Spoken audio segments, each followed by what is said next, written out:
నిజంగా తప్పుడు పనులు చేయాలంటే ఇదే కావాలా? ఇది చేస్తాడు ఎవడన్నా? ఇది చేస్తారా? నేనేమన్నా పిచ్చోడినా, లేకపోతే హ్యాబిచువల్ అఫెండర్నా? నేను అలవాటు పడిపోయినటువంటి నేరస్తున్నా?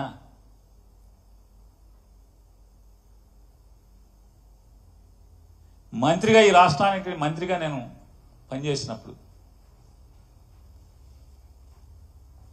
వెనకలికి పెద్దలు చెప్పిన సామెత ఉంటుంది కదా, మంచోడి మొహమాటం మాంసం కూర ఉన్న దగ్గర, భోజనం దగ్గరను చూడమని చెప్తారు. అంటే నాన్ వెజిటేరియన్ తినేవాళ్ళలో సామెత అది. నేను మంత్రిగా పనిచేశాను కదా, ఇవాళ ఉన్నటువంటి డీజీపీ గారు నేను కలిసి పనిచేశాం. ఆయన ఆర్టీసీ ఎండీగా, నేను రవాణా శాఖ మంత్రిగా. నేను వారి అంతరాత్మనే ఒకసారి అడగమంటున్నాను. మనం కలిసి పనిచేసినటువంటి ఆ కాలంలో పేరుని నాని అనేవాడు మీకు ఎక్కడన్నా తప్పుడు పని మీకు చెప్పటం కానీ, లాభాపేక్షతో మీకు ఒక ఆదేశం ఇవ్వటం కానీ, మీ మీద ఒత్తిడి చేయటం కానీ, లేదా పాత డీజీపీ గారు కూడా ఉన్నారు, రిటైర్డ్ డీజీపీ గారు కూడా, వారిద్దరూ నేను కలిసి పనిచేశాం. ఏనాడన్నా ఒక తప్పుడు పని, కక్కుర్తి పనికి మీ మీద ఒత్తిడి చేయటం, మిమ్మల్ని అడగటం, మిమ్మల్ని ఆదేశించటం ఇప్పుడు జరిగిందా? నా క్యారెక్టర్ మీకు క్షుణ్ణంగా దగ్గరగా చూసిన అధికారుల్లో మీరు ఉన్నారు. లేదు, రవాణా శాఖలో వందల మంది అధికారులు ఉన్నారు. ఏ అధికారి నన్ను అడగండి.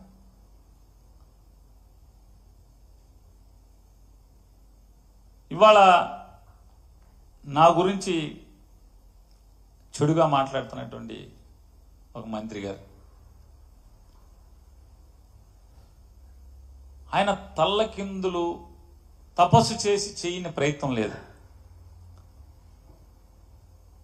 నా భార్య జయసుధ మీద కేసు కట్టించడం దగ్గర నుంచి ఆవిడని అరెస్టు చేయడానికి ఎంత ప్రయత్నం చేశాడో అంత ప్రయత్నం చేశాడు. కానీ ఏ మాటకు ఆ మాట దీంట్లో చెప్పుకుని తీరాలి. చంద్రబాబు నాయుడు గారు మాత్రం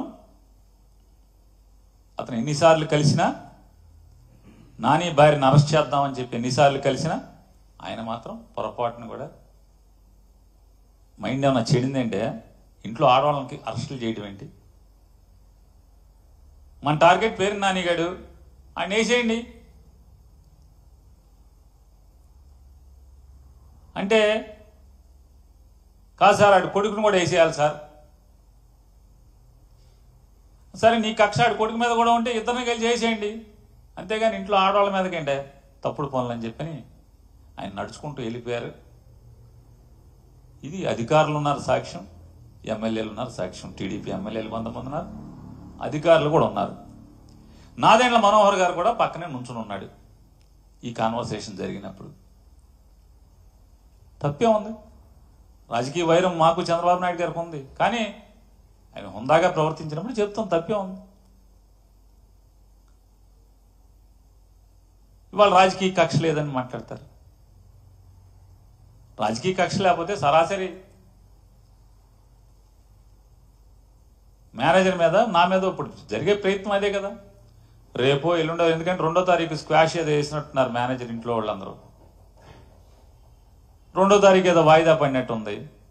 2వ తారీఖు లోపు ఎక్కడన్నా గాలించి ఆ మేనేజర్ని తీసుకొచ్చి అతనితో బలవంతంగా 4 పీకో 10 పీకో తెల్లకాయితల మీద సంతకాలు పెట్టించి నా పేరు రాసుకుని నన్ను అరెస్ట్ చేయడమే కదా మిగిలి ఉన్నది.